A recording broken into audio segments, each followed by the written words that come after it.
Tengan muy buenos días, sean bienvenidos a su canal Últimas Noticias de hoy.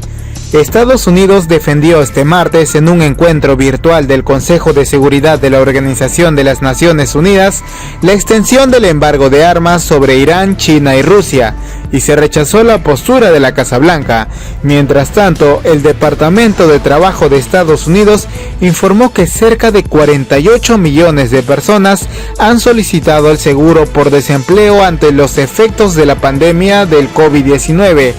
Analistas aseguran que la cifra quedó muy por encima de las previsiones para otorgar el beneficio y la situación tiende a agravarse. Por otro lado, el secretario de Estado estadounidense Mike Pompeo anunció que enviará una supuesta ayuda humanitaria de $696 millones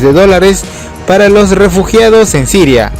Y por último, la vicepresidenta ejecutiva Delcy Rodríguez reiteró este martes la soberanía de Venezuela sobre el territorio del Esequibo y acusó a Guyana de no tener voluntad para llegar a un acuerdo. El gobierno bolivariano ha sido enfático al señalar que la Corte Internacional de Justicia carece de jurisdicción para tratar la controversia territorial sobre la Guyana Esequiba.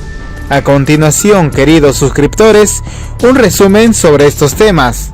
Estados Unidos defendió este martes en un encuentro virtual del Consejo de Seguridad de la ONU la extensión del embargo de armas que pesa sobre la República Islámica de Irán. No obstante, China y Rusia, con poder de veto, han expresado su rechazo a la posición de la Casa Blanca. Sobre este embargo que expirará en octubre próximo, el gobierno iraní advirtió que en caso de que se imponga la política imperialista unilateral de Estados Unidos en el seno del Consejo de Seguridad, esto significaría la muerte del Plan de Acción Integral Conjunto sobre el programa nuclear establecido en Viena en 2015 y que fue suscrito entre Irán, China, Francia, Rusia, Reino Unido y Estados Unidos. Este último país se retiró en 2018, sin embargo, el plan se mantiene vigente con el acompañamiento adicional de Alemania y la Unión Europea.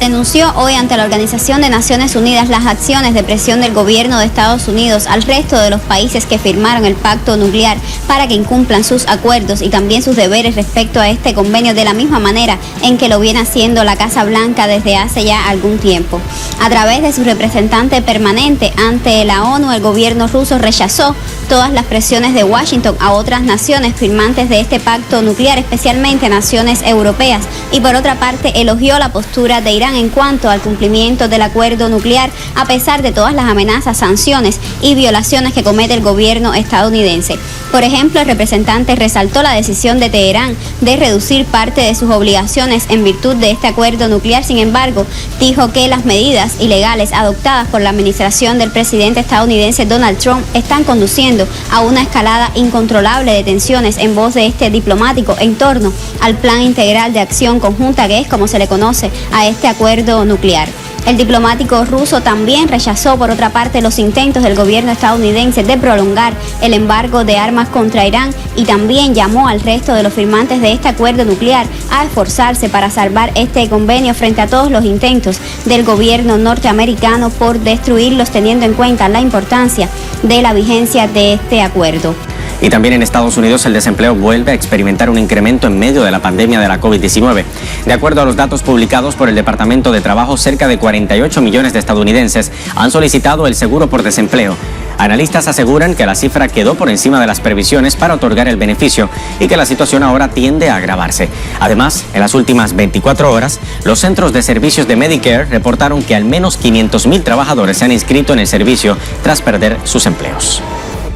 El secretario de Estado norteamericano Mike Pompeo anunció en su cuenta Twitter que hoy, martes, Estados Unidos donó una suma de $696 millones a los refugiados sirios, asegurando que Estados Unidos sigue siendo el país más generoso a nivel mundial en donaciones a los refugiados, tanto en Siria como en otros países del mundo. Estas donaciones también, según afirmaron los sirios, realmente no son más que un acto de acto espectacular y propagandista, porque realmente Estados Unidos actúa contrario a estos valores humanos sobre el terreno. En primer lugar, porque el pasado 17 de junio Estados Unidos puso en marcha y aplicación la llamada Ley César, que endurece las sanciones impuestas de forma unilateral por parte de Estados Unidos sobre el pueblo sirio y también sobre los aliados de Siria que colaboran con Damasco en la reconstrucción y la estabilización del país. En segundo lugar, porque Estados Unidos mantiene sus tropas de forma ilegal en territorio sirio, en zonas ricas en yacimiento de petróleo, donde sigue saqueando el petróleo sirio y contrabandeando este petróleo a través de países vecinos a terceros países. Y además de esto continúa con sus actos de sabotaje contra los terrenos de cultivo sirios, quemando los terrenos sembrados con trigo y cebada, un cultivo o una cosecha estratégica para el país. Damasco también denuncia que Estados Unidos intenta manipular la realidad y desinformar a la opinión pública mundial, porque el secretario de Estado norteamericano asegura que continuarán las presiones sobre el presidente de Siria, Bashar al-Assad, y que estas donaciones que entrega Estados Unidos son destinadas a las personas supuestamente que han sido afectadas por la supuesta opresión de las autoridades sirias. Hay que destacar que en paralelo con esto se ha celebrado el día de hoy en Bruselas la cuarta versión de la conferencia de los países donantes a Siria, Bruselas 4, en forma de videoconferencia, y en la cual el representante de la política exterior de la Unión Europea, Josep Borrell, afirmó que la Unión Europea entregó 2.300 millones de dólares o destina este año y el año próximo esta suma a los refugiados sirios y a los países vecinos de Siria como Turquía, Líbano, Jordania, Irak y Egipto, que albergan al mayor número de refugiados sirios. Esta disputa de décadas de Venezuela con Guyana por el Esequibo, y recordemos que ahorita se ha agudizado este reclamo por parte de Guyana, pasando por encima del último acuerdo, por llamarlo de alguna manera, hace 54 años, el acuerdo de Ginebra, suscrito entre ambos países en 1966, en donde se establece incluso que ninguna de las dos partes puede estar obligada a ir a la Corte Internacional sin su consentimiento. Por encima de esto, el secretario general de Naciones Unidas, Antonio Guterres, sin ser su competencia, traslada este caso a la Corte Penal, a la Corte Internacional, y en este sentido Venezuela se aferra a decir que no es jurisdicción de la Corte esta situación. Para eso, Venezuela ha propuesto, y así lo dijo la vicepresidenta ejecutiva Delcy Rodríguez, 21 propuestas, ha colocado sobre la mesa 21 propuestas para poder de manera dialogada llegar a un acuerdo con Guyana. Pero ¿qué sucede allí? Bueno, resulta que en años recientes, no hace mucho tiempo, pues la ExxonMobil, que es una transnacional estadounidense que además se la tiene jurada al gobierno de Venezuela, cuando se comenzó aquí en el país la nacionalización de la industria petrolera, en donde el comandante Hugo Chávez llegó a un acuerdo con las transnacionales de 60-40% de participación, 60% a favor de Venezuela y 40% de participación a las transnacionales. La ExxonMobil no estuvo de acuerdo, se fue del país y demandó a Venezuela. Perdió la demanda. En aquel momento parte de la presidencia de esta transnacional estaba en manos de Pompeo, es decir, el secretario de Estado hoy de Donald Trump, y te puedes imaginar ya la historia y lo que hay detrás de esto. ¿Qué sucedió? Guyana permitió que explorara la ExxonMobil en estas aguas, y no puede hacerse esto porque precisamente es un territorio en disputa, y detrás de esto hay muchísimos intereses porque se presume que hay importantes yacimientos de petróleo en esta zona en reclamación, y no solamente de petróleo sino también de otros minerales. Así que lo que está diciendo Venezuela es que se debe continuar con el diálogo, que ambos países deben llegar a un acuerdo en paz para poder resolver esta controversia, y sigue aferrado entonces al acuerdo de Ginebra,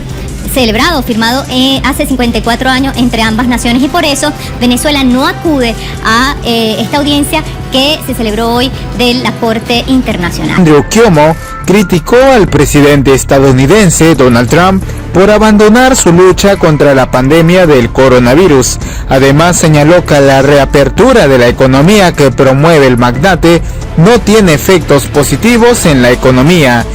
Mientras tanto, de 38 a 87 personas por día con diagnóstico positivo para COVID-19 es el alarmante registro de contagios que ha levantado las alarmas sanitarias en varios condados de California, donde se retomarán parte de las medidas de confinamiento y aislamiento social para frenar la propagación del virus. Por otro lado, la tensión entre la Unión Europea y el gobierno venezolano se recrudeció coincidió con el anuncio de la expulsión de la embajadora del bloque en Caracas, una decisión que la Unión Europea prometió este martes responder con reciprocidad. Y por último, la vicepresidenta venezolana Delcy Rodríguez informó que hubo 233 nuevos casos de COVID-19 en el país venezolano, de los cuales 142 son importados.